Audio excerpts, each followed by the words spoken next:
HM Gahakamata Nur.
त्या मशीनच्या आपण रिकार्ड मोजून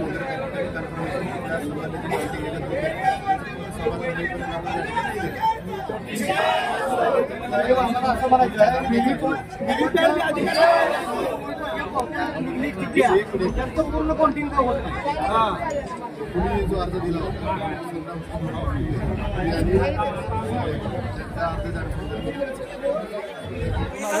ला झालेल्या या विधानसभेच्या निवडणुकीच्या निकालानंतर तुमच्या सर्वांच्या लक्षात असं आलं असेल की सर्व महाराष्ट्रामध्येच ईव्हीएम संदर्भात लोकांच्या मनामध्ये शंका निर्माण होण्यासारखी परिस्थिती निर्माण झालेली आहे। खानापूरच नाही तर मी संपूर्ण जर तुम्ही बघितलं असेल महाराष्ट्रातल्या अनेक मतदारसंघांमध्ये आकड्यामध्ये असणाऱ्या तफावत एखाद्या बूथला जेवढं मतदान झाले त्याच्यापेक्षा जास्त उमेदवारांना मतं मिळालेत। काही ठिकाणी उमेदवारांचे हक्काचे मतदान असताना सुद्धा काही उमेदवारांना त्या बूथवर 0-0 मतदान मिळाले। अशी विदारक आणि धक्कादायक परिस्थिती आपल्या सगळ्यांच्या निदर्शनास आलेली आहे। ईव्हीएम बद्दल सर्वांच्या मनामध्ये आता इतकी प्रचंड शंका आहे की त्या शंकेच्या हिशोबाने माझ्यासारख्या एखाद्या कार्यकर्त्याला वाटतं की भविष्यात ईव्हीएम जर असेल तर उमेदवारी करायची की नाही, निवडणूक लढवायची का नाही, अशी परिस्थिती आमच्या सगळ्यांच्या वरती येऊन टेपलेली आहे। हे जर माझं एकट्याचं मत असतं तर ठीक आहे, पराभवानंतर एखादा उमेदवार बोलला असं कोणतर म्हणेल, पण माझ्याबरोबर अपक्ष लढलेले आदरणीय या मतदारसंघाचे माजी आमदार राजेंद्रांना इथं उपस्थित आहेत, भक्तराज काका ठिगळे इथं उपस्थित आहेत, संग्राम माने इथं उपस्थित आहेत। परवा दिवशी संभाजी पाटील यांनी पण आपल्या सगळ्यांना निवेदन दिलं। त्यांनी या सगळ्यांचंच आमच्या सगळ्यांचं असं म्हणणं आहे की ज्या भागामध्ये आम्हाला पोटेन्शियल आहे किंवा ज्या भागामध्ये आम्हाला चांगलं मतदान होते त्या भागामध्ये सुद्धा अत्यंत कमी प्रमाणात काही ठिकाणी 0 मतदान होण्यासारखी परिस्थिती आलेली आहे। एक ट्रेंड जर बघितला तर पहिल्या बूथ पासून ते 358 जेवढे बूथ आहेत एक सलग ट्रेंड त्या उमेदवाराच्या बाबतीत दिसतो। म्हणजे जर माझ्यासारख्या उमेदवाराला एका बूथवर 300 मतं मिळत असतील तर शेवटपर्यंत मला 300 मतं मिळत चाललेत, आणि माझ्या विरोधी उमेदवार आहे त्याला जर 700 मतं मिळत असतील तर शेवटपर्यंत त्याला 700 मतं मिळत जाते। असा कुठला ट्रेंड असू शकतो, अशी काय सुप्त लाट असू शकते किंवा काय, याचा प्रश्न आम्हाला पडतो।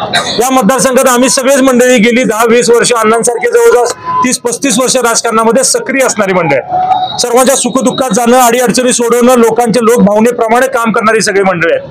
असं असताना सुद्धा आज आमच्यासारख्या उमेदवारांच्या वरती इतका मोठं आमचा संशय येतोय की आमचंच मत आम्हाला पडलंय की नाही अशी म्हणण्यासारखी परिस्थिती या निमित्ताने. विरोधक म्हणतात लाडकी बहिणीचा परिणाम आहे. आपल्या मतदारसंघात 42,000 फक्त लाडकी बहिणीचे फॉर्म काय मंजूर आहे. ह्या आपल्या खानापूर विधानसभा मतदारसंघात सरासरी 71-72% मतदान झालं तर 28,000. त्याच्यामध्ये माझ्यासारख्याला 30% मतदान मिळालं. त्या लाडक्या बहिणीतल्या 30%नी मला मतदान केलं असलं तर मग विरोधकाला 78,000 मतं लीड वाढायची काहीच परिस्थिती नाही ना. मग जर लाडक्या बहिणींच्या मतावरती तुम्ही ईव्हीएमचा घोटाळा जर झाकणार असाल तर ह्याचा आम्ही निषेध करतो. आम्ही आमच्या परीनं लोकशाही मार्गानं ह्याच्या विरोधात आवाज उठवायचा प्रयत्न करतोय. आम्हाला माहिती आहे त्याच्या मर्यादा आहेत, 100% मर्यादा आहेत. कारण हा मोठा स्कॅम आहे. हा काही एका खानापूर विधानसभा मतदारसंघात घडलेला नाहीये, अनेक ठिकाणी हा घडलेला आहे. स्कॅम आहे, तिकडे तिकडे जनार्दन उभा आहे. पण एक तुम्हाला सांगतो, हे जे तुमचं वागणं आहे हे सत्ताधारी लोकांचं, याचा परिणाम फार वाईट होणार आहे. भविष्य काळामध्ये या देशात लोकशाही शिल्लक राहते, परिस्थिती होईल. चांगले लोक या राजकारणावर अलिप्त राहतील, लोक मतदानाला येणार नाहीत. आहे या लोकांनी आता म्हणजे माझ्या मते बंद करून टाकावं का परिस्थिती निर्माण होईल. आणि ज्याप्रमाणे श्रीलंका बांगलादेश अराजकता माजली तशी परिस्थिती 2-5 वर्षात या महाराष्ट्रात आल्याशिवाय राहणार नाही, किंबहुना देशात आल्याशिवाय राहणार नाही अशी परिस्थिती आहे. त्याचा सगळ्यांनी जाणीवपूर्वक विचार सगळ्यांनी केला पाहिजे. सत्ता येते सत्ता जाते, जय पराजय हा राजकारणाचा विभाजक घडत. योग्य चांगल्या पद्धतीने जर निवडणूक झाली असती, त्याच्यात पराभव झाला असता आज इथं यायची आम्हाला वेळ सुद्धा आली नसती. पण जे बघितलं हे सगळं फिक्स झालेलं आहे. काही ठराविक लोकांना निवडून आणण्यासाठी झालेली प्रक्रिया आहे, म्हणजे दाखवण्यासारखी परिस्थिती या सगळ्यातून आहे. तरी पण न थकता न थांबता सेवा करण्याचं व्रत जे आम्ही अंगीकारलं ते 100% आम्ही पुढे नेऊ. पण ईव्हीएम वरती काहीतरी विचार झाला पाहिजे, किंबहुना ईव्हीएम हटवून मतदान जे बॅलेट पेपरवरती होतं त्या पद्धतीचं मतदान झालं पाहिजे ही आमची आग्रही मागणी आहे. ती मागणी नोंदवण्याच्या निमित्तानं आज आम्ही दिलं. तहसीलदारांच्या मर्यादा आहेत, त्यांच्या फक्त पोस्टमनचं काम आहे. पण किंबहुना उभा करण्याच्या निमित्तानं नक्की आम्ही कार्यरत राहू असा शब्द या निमित्तानं मी देतोय. माझ्याकडून 100% लोकसेवा घडेल, समाजसेवा घडेल. मी अविरत काम करणारा कार्यकर्ता आहे, मला पराजयाची भीती नाही. पण असंच होत राहिलं तर एक दिवस मात्र नक्की माझ्यासारख्याला सुद्धा विचार करायला लागेल अशी परिस्थिती या निमित्तानं होते. या सगळ्याचा मी जाहीर निषेध करतो आणि ईव्हीएम हटवून बॅलेटवरती मतदान झालं पाहिजे अशी आग्रही मागणी नोंदवली. आता आम्ही सर्वांनी एकत्रित येऊन आमची मागणी आहे की हे झाले अत्यंत चुकीचं झालंय. आम्ही नंतर एकत्रित बसू, आमची मागणी नोंदवलेली आहे. कायदेशीर प्रक्रिया काय याच्यामध्ये करता येते का, काय माध्यमातून काय करता येतं का याच्यापर्यंत चाचपणी करू. पण झालंय हे इतकं ड्रास्टिक आहे की त्याच्यामधून अजून आम्हाला सावरू नये अशी परिस्थिती आमच्या सगळ्या नेते मंडळीच्या. 2024च्या विधानसभेचा निकाल हा धक्कादायक लागलेला आहे. आज आम्ही सगळेच अपक्ष आणि वैभव दादा या आपण सगळ्यांनी मिळून आपण ईव्हीएम हटाव. खरं म्हणलं तर आमच्या अपक्षांचा आवाजच दाबून टाकलेला आहे आणि अपक्षांची 100% म्हणजे 40%च्या पुढची मतं सगळे विजयी उमेदवाराकडेच गेलेली आहेत.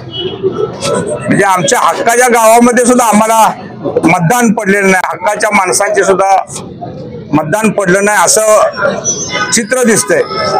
खरं म्हणलं तर हे ईव्हीएम मशीन चुकीच्या पद्धतीनं ऑपरेट करण्याचा प्रयत्न जाणीवपूर्वक झालेला आहे. चांगल्या पार्टीचे 10-20 टक्के मतं घेतली आणि अपक्षांची 100 अपक्ष एकत्रित येणार नाही असं त्यांना वाटलं. पण आम्ही सगळे एकत्रित येऊ, पुढे असाच लढा आम्ही चांगल्या पद्धतीनं देण्याचा आम्ही प्रयत्न करू. हे जास्त दिवस टिकत नसते. किती जरी काही केलं तरी लोकांना ह्या प्रश्नांची उत्तरं मिळेपर्यंत लोक सुद्धा जागृत झालेले आहेत आणि त्या दृष्टीनं भविष्यामध्ये हे बॅलेट पेपरवरती यावं. जे त्यांना जे काउंटिंगला जे अधिकारी असतात त्यांचं मानधन वाढवावं आणि त्यांना जास्ती वेळ काम करायला संधी द्यावी तिथं. 2 दिवसानं निकाल लागू देत, 3 दिवसानं निकाल लागू देत, पण हा निकाल पारदर्शक होणं आणि लोकशाही वाचली पाहिजे आहे. लोकशाहीत विरोधी पक्ष नसेल तर लोकशाहीला अर्थ नाही. आणि अशा पद्धतीनं जर लोकशाही चालणार असेल तर ही हुकुमशाहीच आहे असं स्पष्टपणानं म्हणावं लागेल. आणि त्या दृष्टीनं हा आजचा लढा आहे आणि आम्ही शेवटपर्यंत असं लढू. आम्ही मध्ये आधी थांबणारी माणसं नाही. आम्ही जनसेवेचं वृत्त कंकण हातामध्ये बांधलेलं आहे, ते शेवटपर्यंत आम्ही निभावू एवढंच ह्या निमित्तानं सांगेन. आणि एकत्रित येण्याच्या दृष्टीने सुद्धा आम्ही प्रयत्न करू. आता या झालेल्या 2024च्या विधानसभेच्या निवडणुकीच्या निमित्तानं आम्ही पहिल्यांदाच निवडणुकीत सामोरं गेलो. त्या निवडणुकीत आम्हाला बऱ्याच गोष्टी अनुभवायला मिळाल्या. आम्ही मागच्या वेळी बघितलं तर सदाभाऊंना सगळी एका ठिकाणी सगळी एकत्र विरोधात असताना सुद्धा 92-93 हजार मतं पडली. आज त्याच वैभवदादांना बऱ्याच ताकदीने बऱ्याच अदृश्य शक्तीने मदत करून सुद्धा आज 75,000 मग गाडी थांबत्या. आज अण्णांसारख्या माणसांचं एवढं मोठं गुडविल असताना आटपाडी तालुक्यात आज कमीत कमी तुम्ही सगळे पत्रकार मंडळी म्हणून होता की 50 ते 60,000 अण्णा मतं घेतील. आज तेच अण्णा 13,000च्या आसपास आले. आज मला प्रशासकीय असा रिपोर्ट होता की निवडणुकी मतदानाच्या अगोदर की कमीत कमी तुम्हाला 12 ते 15,000 मतं पडतील. तेही मतं पडली नाहीत. आणि जो मग दादा म्हटल्याप्रमाणे 70-30चा जो रेषा आहे प्रत्येक बूथवर त्यांना 700 मतं तर विरोधकांना 300 मतं. हा ट्रेंड का चालला? माझं विरोधकांना सांग नाही बाबांनो, तुमच्यात जर दम असेल, तुमच्यात जर खुमखुमी असेल, बॅलेट पेपरवर निवडणुका घ्या. तुम्ही जर जिंकला 78,000 मतानं राजकारणात नसताना मी राजकारणात येणार नाही. प्रसाद दादा तुमच्या साक्षीनं सांगतोय मी राजकारणात परत येणार नाही. तुम्ही 78,000 मतांना निवडून आला. कारण लोकांच्या मनात इतके प्रश्न आहेत. आज दादा वैभवदादा असतील, अण्णा असतील किंवा आम्हाला काय मानणारा गट असेल, आज ती माणसं अस्वस्थ आहेत. काय जणांना दवाखान्यात ऍडमिट करावं लागलं. एवढं प्रामाणिक काम लोकांनी केलंय. त्या लोकांच्या मनात आज हजारो प्रश्न आहेत की बाबांनो आमचं मत गेलं कुठं. आज अण्णांच्या शासकीय त्यांच्या घरात जवळजवळ 10,000 कर्मचारी त्यांच्याकडे आज बँका संस्था सगळे म्हणून. मग ते मतदान गेलं कुठं? त्या घरातल्या लोकांनी मतदान केलंच नाही का? असे हजारो प्रश्न या निवडणुकीच्या निमित्तानं उभं राहिलेत. म्हणून तुम्हाला सांगायची माझी विनंती आहे की येणाऱ्या पुढच्या काळात आम्ही ही लढाई आमची चालू ठेवणारच आहोत. आणि जोपर्यंत बॅलेट पेपरवर निवडणुका होत नाहीत तोपर्यंत आमची ही लढाई चालू राहणार. आणि विरोधकांना सांगणार तुम्ही ही पुढची 5 वर्ष सुखात तुमची जाणार नाहीत. लोकांची हाय घेऊन तुम्ही आता निवडून आलेला आहात. ह्या हायनुसार तुम्हाला 5 वर्ष काम करायला लागणार, लक्षात घ्या. आता जास्तीच बोलत नाही आमच्या पत्रकार काय बोलतील. 2024च्या ज्या विधानसभेच्या निवडणुका झाल्या आणि त्याचे निकाल जर बघितले तर खरंच लोकशाही आहे का असे लोकांना एवढा प्रचंड मोठा प्रश्न पडलाय. हे ईव्हीएम मशीन आल्यामुळे ईव्हीएम मशीनच्या माध्यमातून ज्याला निवडून आणायचं आहे ते ठरवून निवडून आणलं जातंय आणि ज्यांना संपवायचं आहे. आज आमच्यासारखा सामान्य कार्यकर्ता शेतकऱ्यांसाठी संघर्ष करणारा, रस्त्यावरती येऊन लोकांना न्याय मिळवून देणारा, असं ह्या प्रस्थापितांच्या जे आता डोक्यात आहे की एक वेळ संपवली की आपल्याला हिटलरशाही पद्धतीनं कारभार करता येईल. पण त्यांना आम्ही सांगू इच्छितो की हा देश महात्मा गांधींचा आहे, हा देश गौतम बुद्धांचा आहे आणि ह्या देशामध्ये फार काळ अतिरेक चालला नाही, कौरवांचा अतिरेक चालला नाही, रावणाचा अतिरेक चालला नाही. जर यांच्या डोक्यात असेल की आम्ही करेल त्या पद्धतीनं हा देश चालेल, हे राज्य चालेल, तर हे मराठ्यांचं ह्या बहुजनांचं राज्य आहे. आणि ही असली हुकुमशाही, असली हिटलरशाही ही कदापि आम्ही तर खपून घेणारच नाही आणि जनता सुद्धा कधी खपून घेणार नाही. त्यांच्या जर खरंच कुमकुमी असेल, त्यांना जर खरंच वाटत असेल की बाबांनो मी आलो हे बरोबर आहे, तर पुन्हा त्यांनी सामोरं बॅलेट पेपरवरती निवडणुका घ्याव्यात आणि सामोरं यावं. मग जनता त्यांची त्यांना जागा दाखवल्याशिवाय राहणार नाही. हा अन्याय, हा अत्याचार आहे, हा तुमच्यावरती जुलूम आहे. आज मला सांगा, ज्या निवडणुका झाल्या आज हे म्हणतात की लाडकी बहीण, खरंच लाडकी बहिणीचं यांना हे आहे का? आम्हाला काही बहिणी आहेत का नाहीत? आमच्या घरातली मतच जर आम्हाला मिळत नसतील, आमच्या बूथवरती जे आमच्या घरातली मत आहेत तीच आम्हाला मिळाली नाहीत, म्हणजे माझ्या मंडळीचं मत, माझ्या आईचं मत, माझ्या भावांची मतं मला मिळत नसतील आणि ही जर मतं ती फिरवत असतील तर हा फार काळ न चालणारी गोष्ट आहे. त्यांना माहित आहे की जर लोकांनी उठाव केला तर त्या श्रीलंकेमध्ये असणारे 2-3 कोटी लोक होती. त्यांनी काय केलं जयवर्धनाचं की त्यांच्या ह्याच्यामध्ये घुसून त्याला नेस्तनाबूत करण्याचा उद्योग केला. बांगलादेशामध्ये जे परवा घडलं की लोकांनी ज्यावेळी उठाव केला त्यावेळी त्याची काय तरा झाली तर आम्ही या सरकारला सांगू इच्छितोय, आता ही 2-3 कोटी लोकसंख्या होती, पण ह्या देशाची 100 कोटी लोकसंख्या आहे. त्याला मिलिटरी सुद्धा थोपवू शकणार नाही, या जगातला कुठला पोलीस आणू शकणार नाही. म्हणून आमचा ह्या शासनकर्त्यांना सबुरीचा सल्ला आहे. खरंच हा लोकशाहीच्या माध्यमातून चालणारा देश आहे. डॉक्टर बाबासाहेब आंबेडकरांनी एक संविधान घालून दिले, त्या पद्धतीने चालणारा देश आहे. जर तुम्ही संविधानात जर मातीत घालणार असाल, संविधान जर पायाखाली तोडत असाल, तर ह्या राज्यकर्त्यांना ही जनता पायदळी तुडवून त्यांची जागा दाखवून दिल्याशिवाय राहणार नाही. आता आम्ही स्वस्त बसणार नाही. वैभव दादा आहेत, अण्णा आहेत, संग्राम भाऊ आहेत. आम्ही हा लढा जोपर्यंत बॅलेट पेपरवर येत नाही, मग भले 1 वर्ष लागू दे, 2 वर्ष लागू दे, 3 वर्ष लागू दे, आम्ही हा लढा अखंड चालू ठेवणार आहे. आणि एक दिवस ह्या राज्यकर्त्यांना अण्णा बॅलेट पेपरवरती नाक घासत आणल्याशिवाय आम्ही सगळी थांबणार नाही, असं यावेळी सांगू इच्छितो. सर्वांना जय शिवराय, जय भीम. आता जी काय विधानसभेची निवडणूक झाली, या निवडणुकीमध्ये जो काही निकाल आला हा सर्वांना धक्का देणारा निकाल आहे. आमच्या आटपाडीची परिस्थिती पाहता, पूर्ण मतदारसंघाची परिस्थिती पाहता, खरं जर म्हणलं तर जनतेच्या माध्यमातून, जनतेच्या तोंडातून कोण निवडून आला असेल किंवा जनतेच्या तोंडामध्ये कुणाचं नाव असेल तर ते म्हणजे वैभव दादा. मी खरं सांगतो, मी तुमच्या विरोधात थांबलो, जनतेच्या मनामधलं मी सांगतोय. हे जनतेच्या तोंडामधून जो शब्द आला तो शब्द मी सांगतोय. मी काय इथं थापा मारायला आलो नाही, परंतु खरं तर या झालेल्या विधानसभेच्या निवडणुकीमध्ये निवडून येणारे उमेदवार हे वैभव पाटीलच आहे. परंतु एक बारकं पोर असतं, ते पोरग काय करतं, आपला हट्ट पूर्ण करण्यासाठी पाय असा झगडतं आणि रडतं, मला आमदार व्हायचंय, मला आमदार व्हायचंय. असं रडून झालेला आमदार हा जनतेचा आमदार नाही. बरोबर आहे का? हा जनतेचा आमदार नाही.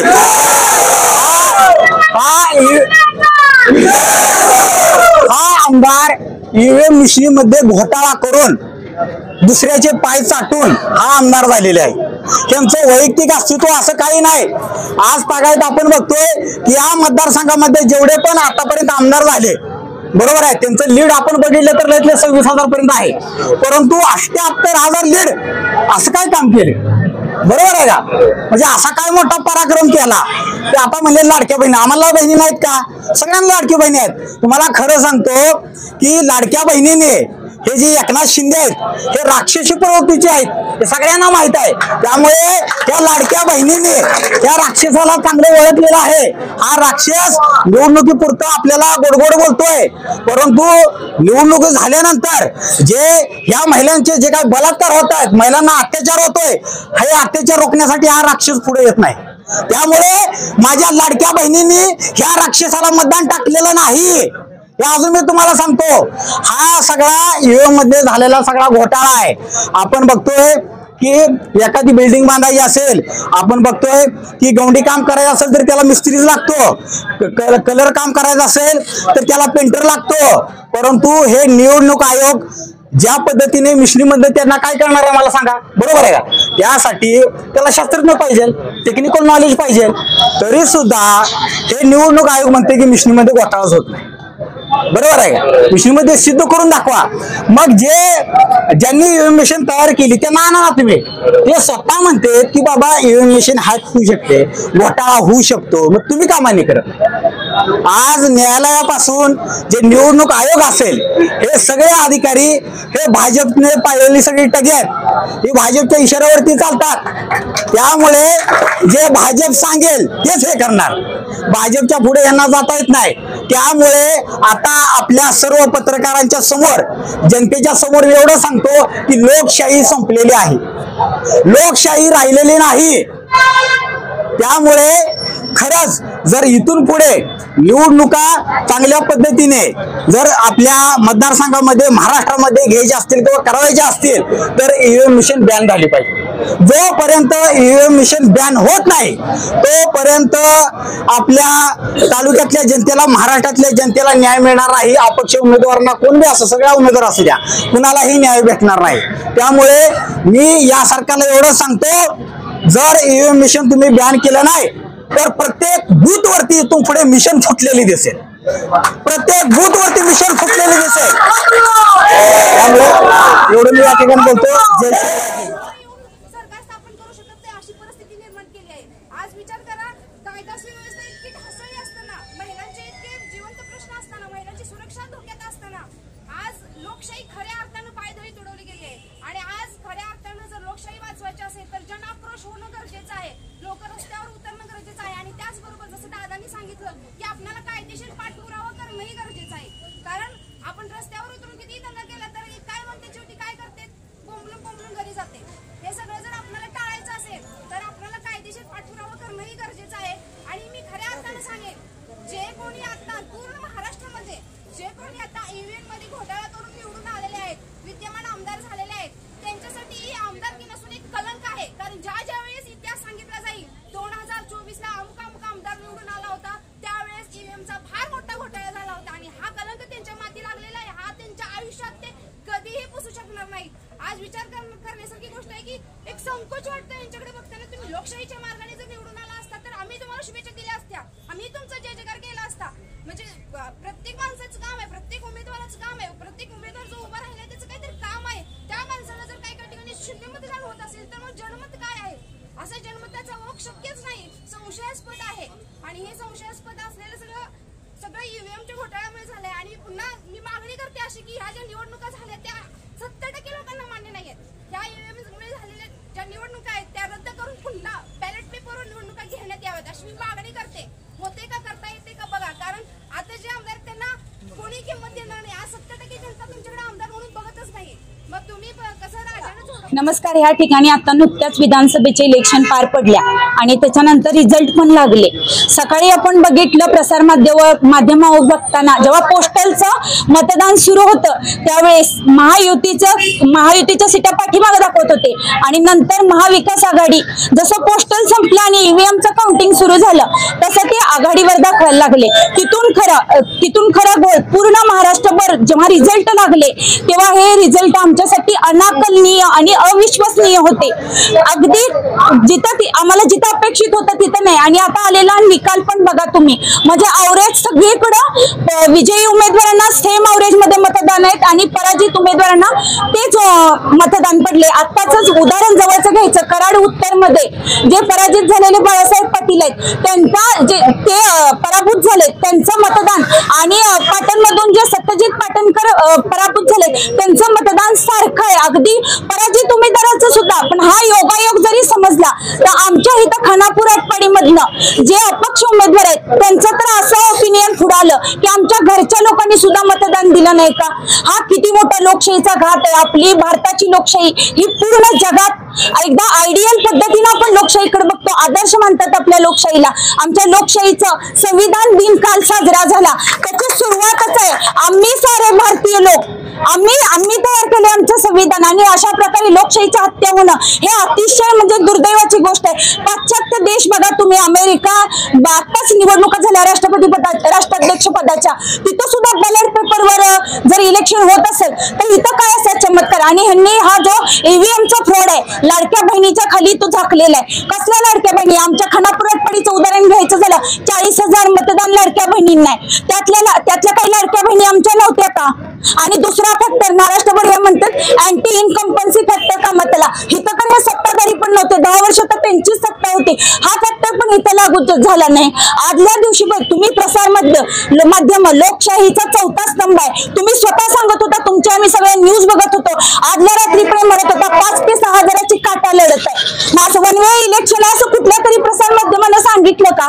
हे किती अनाकलनीय आहे. तुम्ही तर लोक ग्राउंड लेवलला असता, तुमचा जो अभ्यास आहे, आम्ही तर घरी असो आमचा अभ्यास चुकत असेल तर प्रसार माध्यम सुद्धा आदल्या रात्री पण म्हणत होते 5-6 हजार मताची काटा लढत आहे. हे अतिशय दुर्दैवी आणि दुःखद आहे. भारताची लोकशाहीचा ह्या प्रकारे ईव्हीएमच्या माध्यमातून म्हणजे अक्षरशः हत्या झालेली आहे. आणि इथून पुढं आम्ही तरी ठरवलंय की जर बॅलेट पेपरवर वोटिंग होणार नसेल तर आम्ही या मतदान पद्धतीवर ईव्हीएम मतदानावर बहिष्कार टाकू. ह्या ईव्हीएमचा आम्ही जाहीर निषेध करतोय आणि ह्याचा सगळ्या महाराष्ट्रातल्या जिथं जिथं हे काय काय केसेस आलेत, घरातली सुद्धा मतं पडली नाहीत, सगळ्यांनी निषेध करावा आणि आम्ही लोकशाही वाचवण्याचा प्रयत्न करतो. इथून पुढे आम्ही फक्त बॅलेट पेपरवरच मतदान करणार. ईव्हीएम वर आमचा बहिष्कार बहिष्कार बहिष्कार.